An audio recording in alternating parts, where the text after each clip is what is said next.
नमस्कार जय Jagannath food of Odisha को आपण समस्त को बहुत बहुत स्वागत। तो आज मु आपण समस्त मटर राइस रो रेसिपी नहीं आसी जोटा कि बहुत ही कम समय रे आपण बनै परिबे, बहुत ही इजी प्रोसेस रे आ ता संगे बहुत ही कम जिनस यूज करिवे इथरे।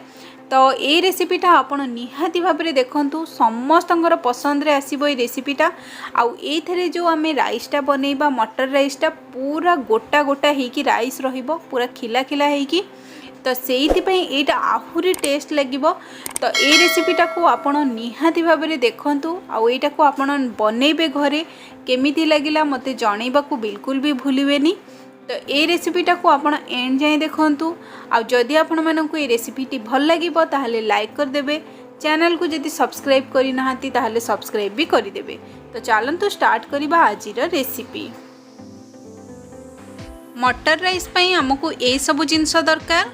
तो मु एठी 2 कप अरुआ चाउल नैची, 1 कप ग्रीन मटर नैची, 2 चामच गुआ घी नैची, आ ता संगे टेस्ट अनुसार लूण आउ किछि गरम मसला मु नैची।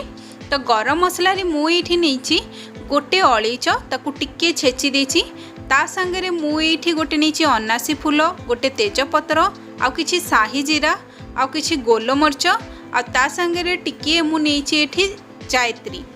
तो एतिकी जिनस हमको दरकार। तो एबे चलंतु स्टार्ट करिबा। सब जिनस तो रेडी हो जाइछि हमर। एबे हमर रेसिपीटा स्टार्ट करिबा। प्रथमे आम चाउलटा को भल भाव में धोई नबा। तो मुझे चाउलटा को 3-4 थर भल भाव में धोई देछि। तापर एटा को आम गोटे जाली रे छाणी दबा। जो जाली भी आपनका पाखरे थिबो सेइथिरे एटा को छाणी देबे जेमति तार सब पानी अंशटा बाहरी जिवो। तो एबे आम गोटे कढ़ईटे गरम करवा। आ कढ़ईटा जेमति गरम हो जिवो सेइथिरे जो घी नैथिले घीटा को पकई दबा। आ घीटा को टिकिए गरम हवा पई दबा आमे। आ तापरे आमे इथिरे पकेबा सब गरम मसला गुड़ाक। तो ये मो फास्ट पकाउची जो तेजपत्र नहीं आमे तेजपत्रटा पकई दूची। तापरे अळीच आउ अनासी फूल को एथिरे पकई दबा। तापरे जो जायत्री नहीं जायत्रीटा को भी एथिरे पकई दबा। आउ एबे एथिरे गोलमर्च को भी पकई दबा। एबे आमे एथिरे पकेबा शाही जीरा। आ शाही जीराटा को आमे लास्ट रे पकेबा ताकि शाही जीराटा फुटिला परे आमे एथिरे चाउलटा को ऐड करि परिबा। तो एबे जो आमे छाणी के रखिथिले चाउल को एथिरे पकेई दबा। आउ एटा को भल भाव में टिके भाजी नबा। कम से कम 4 ରୁ 5 मिनिट आमे चाउलटा को भाजीबा मीडियम फ्लेम रे। आउ चाउलटार जो पानी अंश अच्छी सेटा पूरा मरी जिवो, चाउलटा भल भाव में भाजी ही जिवो। तापरे आमे एथिरे गरम पानी ऐड करिबा। तो चाउलटा को एमती देखंतु एपट सेपट करिकि टिके भल भाव में एबे भाजी नबा। तो मु एठी शाही जीरा यूज करछि। जदि आपनक पाखरे शाही जीरा नाही ताहले आपण नॉर्मल जीरा जोटा आपण घरे यूज करचंती से जीरा को भी एथिरे यूज करि परिबे। आउ एठी देखंतु मु पूरा जो खाली नेची घी आउ आपण जदि चाहिबे ताहले टिके घी जगह तेल भी मिसेकी कि खाली तेल रे भी आपण चाहिए करि परिबे। तो ये रेसिपीटा आपण देखंतु बहुत ही इजी, बहुत ही सिंपल प्रोसेस रे किछि एथिरे बेसी परिश्रम नहीं, बहुत ही कम समय रे आपण ये रेसिपीटा को बनै परिबे। आउ आपण को घर को जदि गेस्ट आछंती ए रेसिपीटा आपण बनांतु देखिबे से माने बहुत ही पसंद करिवे। तो चाउलटा हमर भाजी हेबा भितरे आमे टिके गरम पानी करनबा। तो मु एठी गोटे जगह रे 4 कप पानी नीची गरम करिया पई, काहेकि ना मु 2 कप चाउल नैथिली तो सेहिति में 4 कप पानी नीची। आपण जेतिकी क्वांटिटी रो चाउल नौथिबे तार डबल क्वांटिटी रो आपण पानी नेबे। तो एबे पानीटा गरम हे गलानी। एबे आमे याकू साइड करिकि रखिबा। तापरे हमर चाउलटा को आमे देखिबा। तो एबे चाउलटा हमर भल भाव में भाजी हे गलानी। एटा को मु पूरा मीडियम फ्लेम रे 4 ରୁ 5 मिनिट पाखापाखि पूरा भाजी नैची भल भाव में। तापरे एबे आमे इथरे पकई दबा जो गरम पानी करिकि रखिथिले सेटा पकई दबा। आउ एटा को टिके भल भाव में मिक्स करनबा। तो पानीटा कम बेसी होता है चाउल रे, कहीं ना चाउलर जो क्वालिटीटा को देखिकी ही पानी रो यूज होता है। कौ चाउल रे बेसी कौ चाउल रे कम, जेमती कि नुआ चाउल हेले सेथिरे टिके कम पानी लागिबो आ पुराना चाउल हेले सेथिरे टिके अधिका पानी लागि थाए। तो एठी मु जो चाउल नैछि सेथिरे 1 कप चाउल रे 2 कप आमे पानी यूज करूछि। किंतु आपण आपणकर चाउल जोटा भी आपण यूज करचंती घरे ताकू टिके नजर करिके आपण पानीटा को कम बेसी करि परिबे। तो तापरे इथरे आमे पकई दबा टिके लूण आपणकर टेस्ट अनुसार पकेबे। तापरे एटा को भलो भाबरे टिके मिक्स करनबा। तो एबे ये टिके फुटी गलानी। एबे या ऊपर गोटे कभर दे देबा आउ यार आंचटा को स्लो रे रखिकी एटा को पूरा 10 मिनिट आम छाड़ी नबा भल भाव में कुक हवा पई। तो एबे 10 मिनिट हो गलानी। यार लिडटा को बाहर करिकी देखि नबा। एबे देखि पारथबे चाउलटा पूरा फुली गलानी आउ चाउल रे पानी अंश अछि किंतु चाउलटा हमर 50% पूरा कुक हो गलानी। तो एबे आमे जो ग्रीन मटर नहीं ना ग्रीन मटर को एथिरे पकई देबा। चाउल को मन रखु पूरा 50% रु 60% कुक है जाए माने पूरा अधा कुक है जाए आपण ये पकेबे ग्रीन मटर।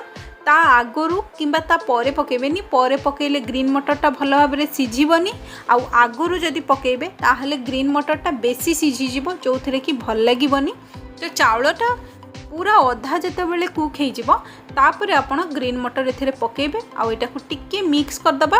तापर ये आम कभरटा देकी एटा को आउ 5 मिनिट दम रे रहिया पे छाड़ीदेबा। से स्लो आंच रे ही आम एटा को करबा। तो मु ये आंचटा को पूरा स्लो कर दूची आउ एटा को आउ 5 मिनिट छाड़ी भल भाव में कुक हवा पई। तो ये 5 मिनिट हो गलानी। यार कभरटा बाहर करनबा आउ एठी आपण माने देखि पारथिबे पूरा केते बढ़िया है कि हमर राइसटा पूरा अच्छी पूरा गोटा गोटा है कि पूरा राइस अच्छी किंतु राइस रे देखंतु टिके पानी अच्छी हमर। तो से पानीटा मरिबा जाए एटा को आमे आउ टिके बसेइबा। तो पानीटा जेहेतु पूरा मरिनी तो एटा को आउ टिके दम रे आमे रखिबा। एठी आमे राइसटा को चेक भी करि परिबा जे पूरा हे गलानी कि नाही।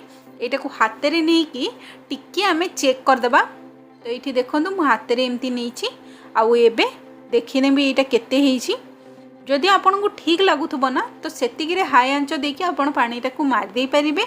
नाई जदि आपन को टाण लगुची ताहले आपन एटा को कवर करिकी आउ टिके घोड़े दियंतु मो भलिया। एबे मो एटा को आउ टिके घोड़े देबी काहे ना राइसटा पूरा भलो भाव में कुक हेनी। तो एबे एटा को घोड़े की आउ 5 मिनिट छाड़ देबी। तो एबे 5 मिनिट हो गलानी। एबे मु यार कभरटा बाहर कर नेछि। तो एबे राइसटा को चेक करिबा केमती हेछि। तो ये देखी पारे जो पानी थिला से पानी अंश सब मरी जाइकी पूरा आमर जो मटर राइसटा ड्राए हो जाइए। आउ ये राइस गुड़ाक पूरा खिला खिला होगी गोटा गोटा होगी अच्छी। तो मटर राइस रे एमिति ही राइसटा रहिले भल लगी थे पूरा गोटा गोटा थिबो आ छाड़ी छाड़ी पड़ुथबो। तो एमिति ही अच्छी। आ ता संगे ये जो आमे पकेले घी आ ता संगे सब जो गरम मसला सी तार फ्लेवरटा एते बढ़िया छाड़ुची ना। तो बहुत ही बढ़िया लगे यहाँ खाइले। तो आपन डेफिनेटली ये रेसिपीटा को ट्राए करेंगे। आउ घर को जदि गेस्ट आसुँच से ये रेसिपीटा करके दिंतु से माने बहुत ही प्रशंसा करेंगे आपणकर। आ संगे आपन निजे भी बनईकी खातु देखिए बहुत ही बढ़िया लगे। आउ ये रेसिपीटा मु बिना प्याज रसुण रे करछि। तो आपन कौन सी दिन जदि बिना प्याज रसुण रे रोषेई करछंती ताहले ये रेसिपीटा को करके खातु आपन को बहुत ही बढ़िया लगे। तो ये रेसिपीटा आपण माने तो देखिले आउ आशा करछि आपण माननकु ए रेसिपीटी भल लागिथबो। तो जदि भल लागिथबो ताहले लाइक कर देबे। चैनल को जदि सब्सक्राइब करनाहांती ताहले सब्सक्राइब भी कर देबे। एमती भी आहुरी बढ़िया बढ़िया रेसिपी नहीं कि आसीबी। तो आज पई रहूची नमस्कार। जय जगन्नाथ।